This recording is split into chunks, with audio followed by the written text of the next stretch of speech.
वर्गीकी के पदानुक्रम में, है ना, वर्गीकी के पदानुक्रम में हम जो पहला पढ़ रहे हैं वो कौन सा पढ़ेंगे अभी, जाति के बारे में, है ना, जाति के बारे में क्लियर करते जाएंगे। ठीक है, तो पहला क्या आता है, जाति जो संवर्गों की जो पहली इकाई है, संवर्ग की क्या है वो पहली इकाई है, संवर्ग की पहली इकाई है वह छोटी आधारभूत इकाई है, कौन सी है वह जाति। ठीक है ना, एक प्रजाति के जीवों का में आपस में संकरण करना वही क्या कहलाती है, जाति कहलाती है। यह तो मैंने पहले भी पढ़ा चुका है 2-3 बार, है ना, तो उसको आप ध्यान से देखिए कि जो एक समूह में आपस में क्या करते हैं, जो जीव होते हैं वे आपस में संकरण करते हैं, तो उसे क्या कहा जाता है, जाति कहा जाता है। फॉर एग्जाम्पल इसका देख लीजिए कि पैंथेरा लियो ये सिंहों की जाति को क्या करता है, बोध करता है। पैंथेरा टाइग्रिस, है ना, टाइग्रिस ये बाघों की जाति को क्या करता है, बोध करता है। और पैंथेरा पार्डस जो होती है वो चीता की जाति को क्या करता है, बोध करता है। लेकिन इसमें जो पैंथेरा वर्ड है वो तीनों में लागू हुआ, तो इसलिए वो क्या है, वंश है ना। और जो बाद में हो रही है वो क्या आती है, जाति, है ना। कि जब वैज्ञानिक नाम लिया जाता है तो द्विनाम पद्धति के हिसाब से क्या होता है, उसके आधार पर क्या होता है, वंश पहले लिखा जाता है और जाति को बाद में लिखा जाता है। तो तीनों में पैंथेरा ये समान रूप से जो वंश हैं वो तीनों में आते हैं, लेकिन जाति क्या हो जाती है, वहां अलग हो जाती है। अब देख लीजिए वंश जीनस, जीन्स। देखिए द्वितीय संवर्ग है किसका, इस संवर्ग का, इस वर्गीकी का पदानुक्रम का संवर्ग नंबर कितना है, यह दूसरा है। अब इसमें क्या होते हैं, समान जीवों के समूह मिलकर आपस में क्या बनाते हैं, वंश का निर्माण करते हैं। ठीक है, समान जीवों को जो समूह है वे आपस में यहाँ पे संकरण किए, लेकिन इसमें क्या किए, समान जीवों को जो समूह है क्या होंगे, यहाँ मिलकर वंश का निर्माण कर लेते हैं। अब वंश में जो क्या होता है, जो प्रजाति के जीव होते हैं, जिस प्रजाति के भी जीव होते हैं उनमें जो लक्षण होता है लगभग क्या होता है, समान पाया जाता है। ठीक है, अगला देखिए, इसी का जो एग्जाम्पल है, वंश तीनों में क्या है, सेम है, लेकिन उसकी जातियां क्या है, अलग अलग हैं। ठीक है, अलग अलग है। पैंथेरा लियो सिंह और पैंथेरा पार्डस किसको कहा जाता है, चीता कहा जाता है। पैंथेरा टाइग्रिस किसको कहा जाता है, बाघ को कहा जाता है। अगला है कुल। वर्गीकी के पदानुक्रम का जो तीसरा क्रम है वह कुल, जिसे फैमिली कहा जाता है। और संवर्गों की जो क्रम है उसमें कौन सा नंबर पे आता है, वह तीसरे नंबर पे आता है। कुल में क्या होता है, एक समान लक्षण वाले जो वंश सम्मिलित होते हैं। आगे बढ़ते जा रहे हैं, उसके पहले जो आ रहे हैं वो एक समान होंगे, उससे बनते जाएंगे, है ना। इसके सबसे पहले हमने जाति पढ़ा, तो जाति अगर एक समान है तो वंश बनेगा। ठीक है, और वंशों का एक समूह रहेगा, अगर समान रहेगा तो समान लक्षण वाले अगर एक ही वंश है तो क्या हो जाएगा, कुल बन जाएगा।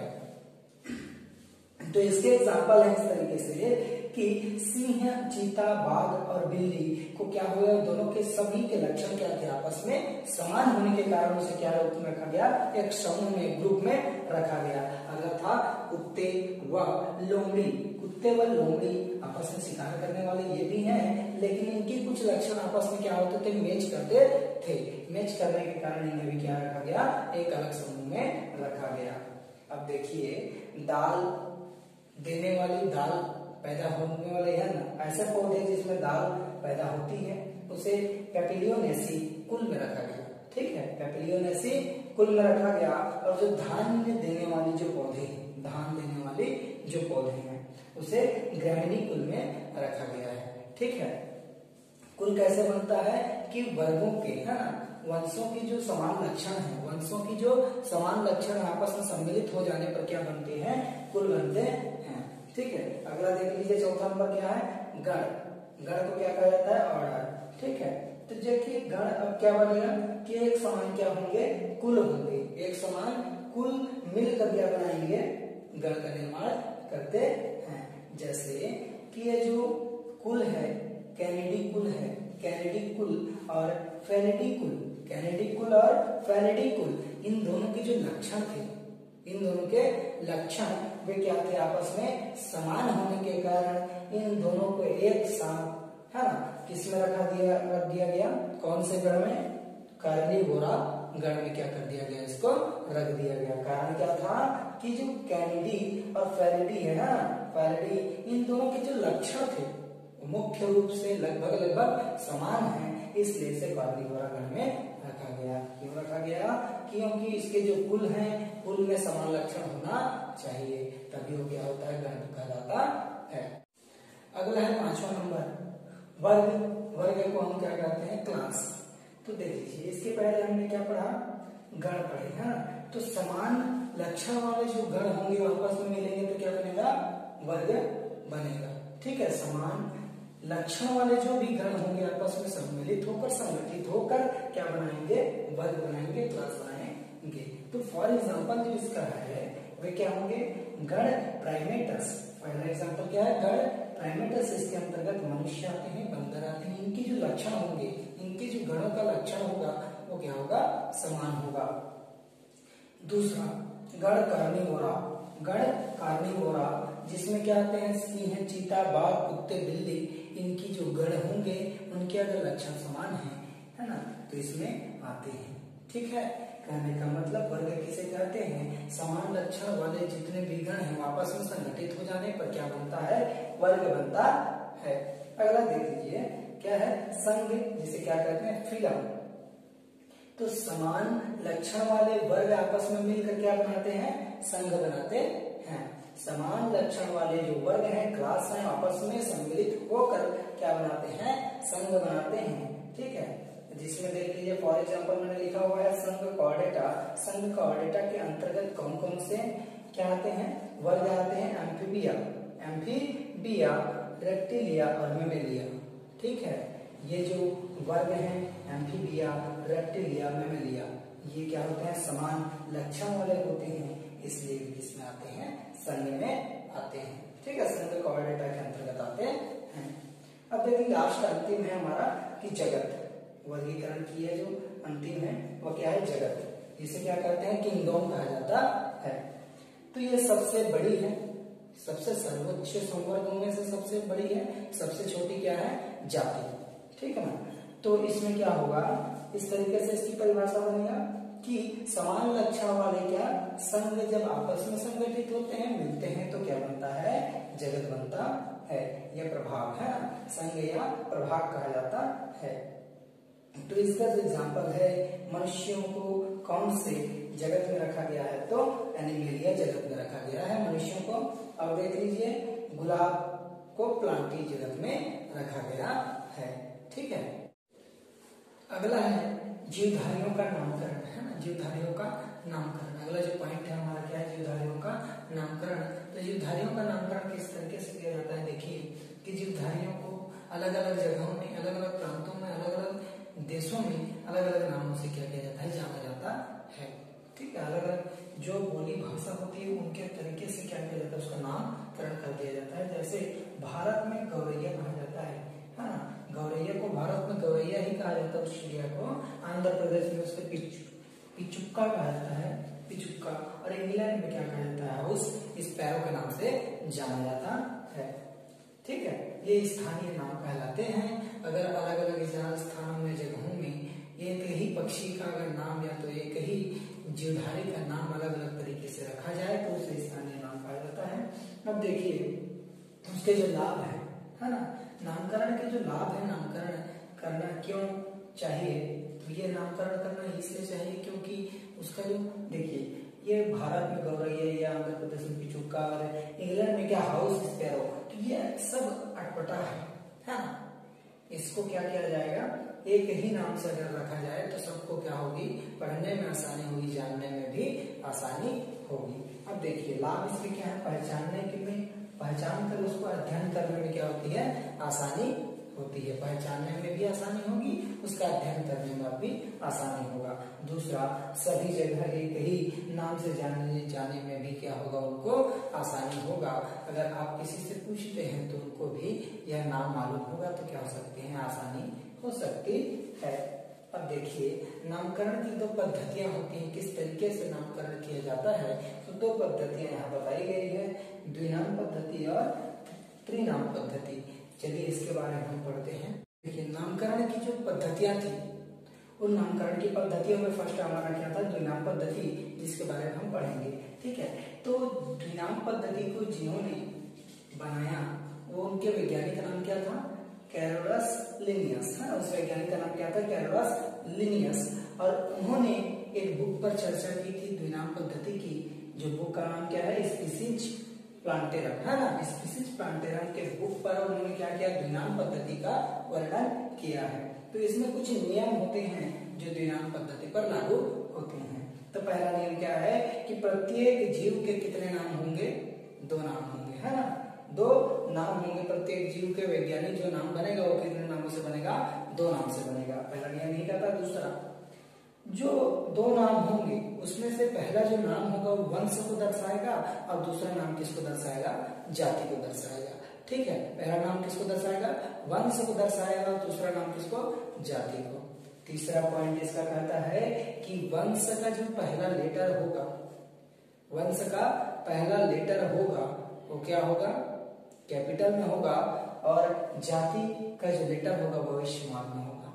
ठीक है, अगला देखिए, वंश हमेशा पहले रखा जाएगा और जाति को क्या रखा जाएगा, बाद में रखा जाएगा। अगला कहता है नाम छोटे हों, सरल हों, जिससे उच्चारण करने में क्या हो जाए, हमें आसानी हो।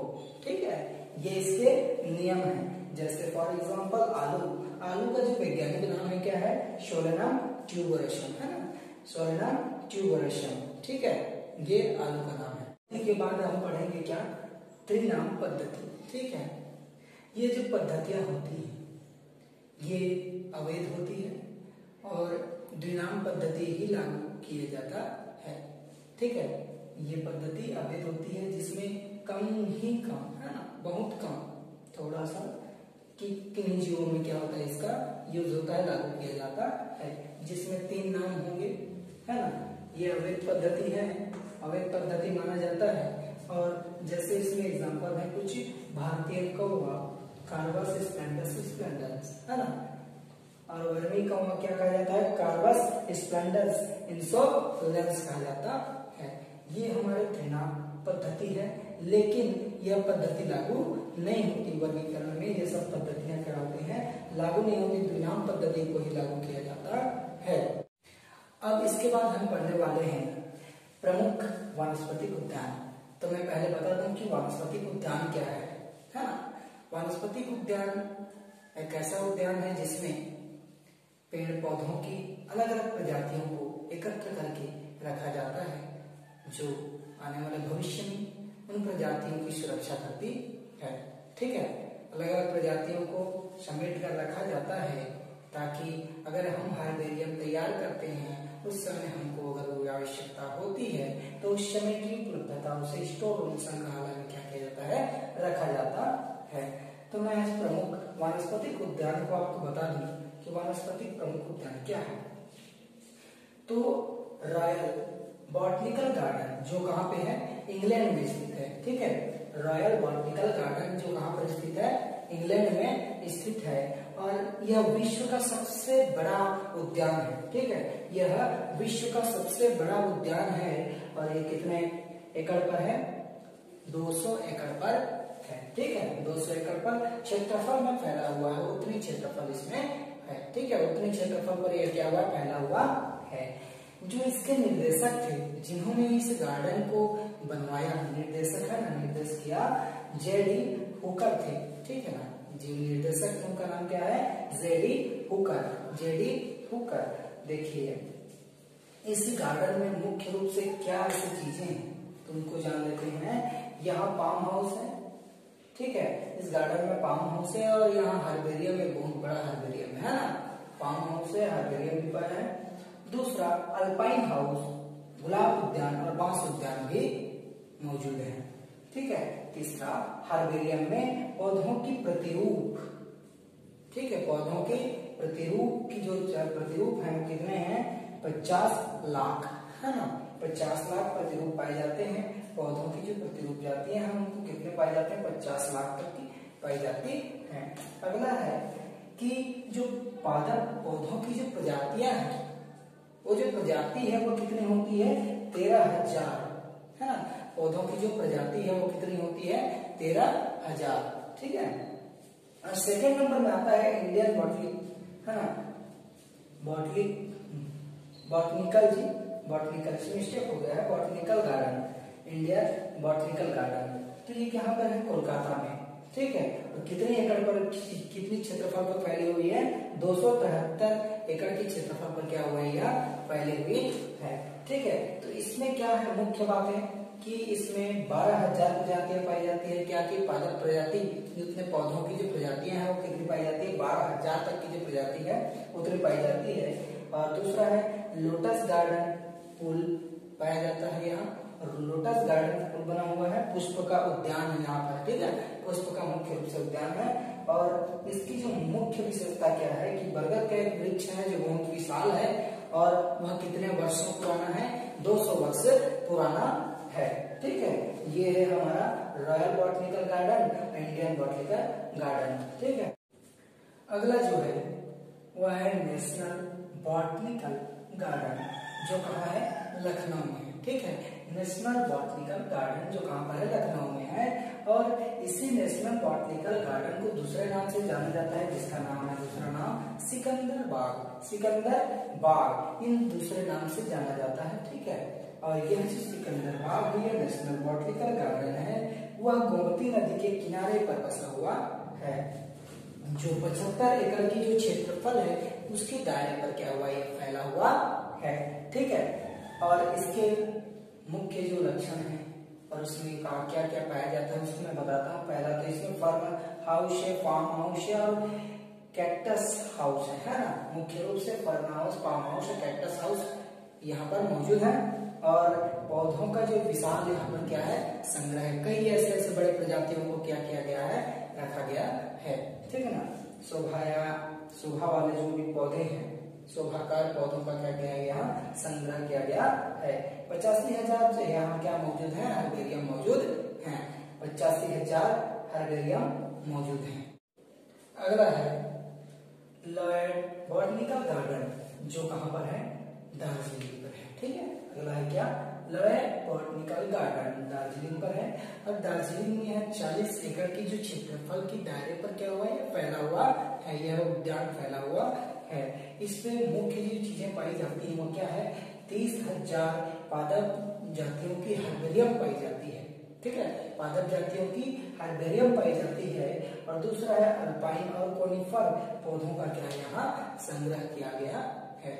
मुख्य पौधे अल्पाइन और कोनिफर पौधों का क्या किया गया है? संग्रह किया गया है। अगला अत्याधुनिक, है ना, सबसे आधुनिक जो आर्किड्स के पौधे हैं उनका हाउस बनाया गया है। आर्किड्स के क्या बनाए गए हैं? हाउस बनाए गए हैं। चौथा नंबर, आर्किड्स की जो प्रजातियां हैं वो कितनी हैं? 2000 प्रजातियां है, ठीक है। आर्किड्स की जो प्रजातियां हैं वो कितनी है? 2000 प्रजातियां है। अगला देख लीजिए, 5वां नंबर और अंतिम, वन अनुसंधान संस्थान। ये कहाँ पर है? देहरादून में स्थित है, ठीक है। वन अनुसंधान संस्थान जो कहाँ पर है? देहरादून में है। इसकी प्रमुख क्या है जिसके अंतर्गत आते हैं? वे हैं 30,000 पादप जो प्रतिरूप पाए जाते हैं। यहाँ पे क्या पाए जाते हैं? 30,000 तक की जो पौधों की प्रतिरूप पाए जाते हैं। दूसरा, फर्न का विकास क्या होता है? विशाल संग्रह पाया जाता है। जो फर्न है यहाँ पर उसका क्या कहा जाता है? विशाल संग्रह किया गया है। अब हम अगला जो पॉइंट देखने जा रहे हैं वो क्या है? हर्बेरियम, है ना। हर्बेरियम क्या है? तो हर्बेरियम पौधों का एक ऐसा संग्रहालय है, एक ऐसा संग्रह है जिसमें पौधों को एकत्रित करके उन्हें प्रेस करके सुखाकर उन्हें क्या किया जाता है? एक ऐसे कागज पर रखा जाता है जिसमें उसका वर्गीकरण किया जाना है, ताकि आने वाले भविष्य में उस पौधे की, उस पादप की प्रजातियों का क्या किया जा सके? अध्ययन किया जा सके। उसे क्या कहा जाता है? हर्बेरियम कहा जाता है। तो चलिए हर्बेरियम के मुख्य जो उद्देश्य है ना, क्या उद्देश्य है उनको पढ़ते हैं। तो उद्देश्य नंबर 1 क्या है? कहता क्या है? ये प्रतिरूपों को संरक्षित रखना। इसका मुख्य उद्देश्य जो पादप के प्रतिरूप हैं उनको क्या करना, सुरक्षित करके रखना आने वाले भविष्य के लिए, है ना, जो अध्ययन करने में क्या हो, आसानी हो। ठीक है। दूसरा कहता है पादप नमूनों से पौधों की पहचान। ठीक है, पादप नमूनों से पौधों की पहचान की जानी चाहिए। ये हमारा जब हम क्या करेंगे, छोटे छोटे पौधों का क्या करेंगे, नमूनों को, सैंपल को क्या करेंगे, एकत्र करके रखेंगे, तो आने वाले दिनों में जब अध्ययन करेंगे तो हम उनका क्या कर सकते हैं, पहचान कर सकते हैं। ठीक है। तीसरा कहता है समय अवधि में पाए जाने वाली जानकारी।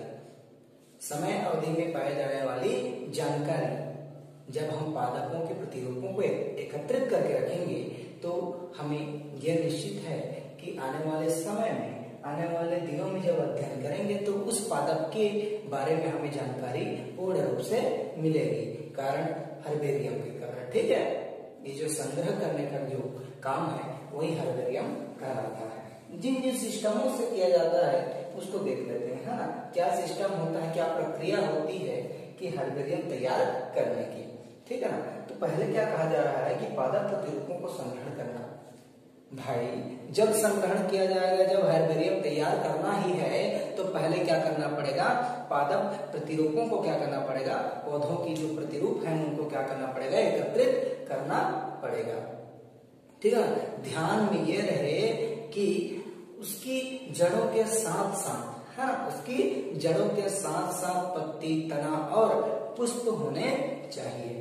ठीक है, यह ध्यान में रखना है और उसको क्या करना है, एकत्रित करना है। पहले तो पहला काम हमारा क्या, संग्रहण करना, एकत्रित करना। ठीक है। उसके बाद जब दूसरा काम आएगा, क्या आएगा कि जो न्यूज़पेपर होगा या सोखता कागज है ना, सेकंड पार्ट क्या कहता है, पादप प्रतिरूपों को प्रेस करना। ठीक ना, प्रेस करना। तो हम कब कैसे करेंगे प्रेस उसको, कि जो सोखता कागज है या न्यूज़पेपर है उनके बीच में इस तरीके से रखेंगे कि उसके तना ना मुड़ पाए, पत्ती ना मुड़ पाए, ताकि फ्लैट रहे, सीधा रहे, और उसकी जो फूल है वो भी सीधे रहे। ठीक है। उसके पुष्पों की जो पंखुड़ियां हैं वो भी ना मुड़ पाए। इस तरीके का हमको ध्यान देना है और उसे धूप में 24 घंटे तक गिरा कर देना चाहिए, रखना चाहिए, ताकि वह पूरी तरह से सूख कर क्या हो जाए, तैयार हो जाए। अब प्रेस करना। ठीक है। प्रेस करने के बाद उसे क्या करना चाहिए, पादप प्रतिरूपों को सुखाना चाहिए। तो मैंने इसके पहले कहा कि 24 घंटे तक उसको क्या करना चाहिए, धूप में रखना चाहिए। ठीक है ना, प्रेस करने के बाद। अब देख लीजिए चौथा जो पॉइंट कहता है, क्या कहता है कि हर्बेरियम सीड पर आरोपित करना चाहिए। अब भाई सूख गया, प्रेस भी हो गया, है ना, सूखने के बाद हम उसे क्या करेंगे, हर्बेरियम की फाइल में, हर्बेरियम की शीट पर इस तरीके से व्यवस्थित करेंगे, है ना, कि उसमें क्या 29 सेंटीमीटर और 41 सेंटीमीटर की लंबाई चौड़ाई लेकर हम हर्बेरियम शीट के बाईं ओर सबसे ऊपर क्या करेंगे, उसे अच्छे से गोंद से या, है ना, फेविकोल से क्या कर देंगे, उसको चिपका देंगे।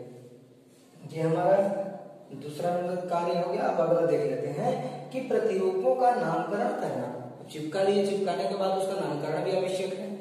तो प्रतिरूपों का नामकरण करने के लिए हमें क्या करना पड़ेगा कि 4.5 से लेकर, है ना, 7.5 सेंटीमीटर की लंबाई चौड़ाई लेकर हमें क्या करनी है कि उसका नामकरण करते हुए वहां क्या करना है, उस पर लिखना है।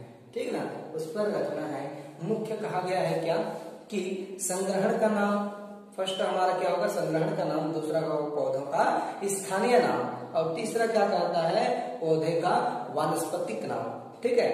अगला पौधे का कुल, पौधे का कुल, और अगला है उसके साथ पौधे का स्थल का नाम, संग्रहणकर्ता का नाम और पहचानकर्ता का नाम। ठीक ना, और संग्रहण की जो तिथि है उसको मुख्य रूप से लिखा जाना चाहिए। और जो हर्बेरियम शीट है उसकी दाहिनी ओर सबसे नीचे कॉर्नर पे क्या करना चाहिए, उसको लिखना चाहिए। ठीक है, ये हो गई हर्बेरियम की शीट। अब देख लीजिए लास्ट में क्या कहता है, नामकरण होने के पश्चात हर्बेरियम शीटों का क्या कर लेना चाहिए, हमें संग्रहण कर लेना चाहिए। संग्रहण में से एकत्रित कर लेना चाहिए। एकत्रित कैसे करेंगे, उस पे अलमारी में, है ना, अलमारी में या ऐसे जगह में उसे क्या करेंगे, संग्रहित करेंगे, एकत्रित करेंगे जहां कीटाणु फफूंद ना लगे, है ना, फफूंद ना लगे। तो ये प्रक्रिया पूरी तरीके से हर्बेरियम कहलाती है ना, ये हर्बेरियम कहलाती है, जिसमें पौधों को क्या किया जाता है, आने वाले दिनों के लिए अध्ययन की जरूरत होगी और होनी है, इसलिए उसको क्या करना है, हमें संग्रहित करके रखना है। यही जो प्रक्रिया कहलाती है वो क्या कहलाती है, हर्बेरियम कहलाती है। अब देख लीजिए यहाँ एक पॉइंट लिखा हुआ है, जैविक संग्रहालय।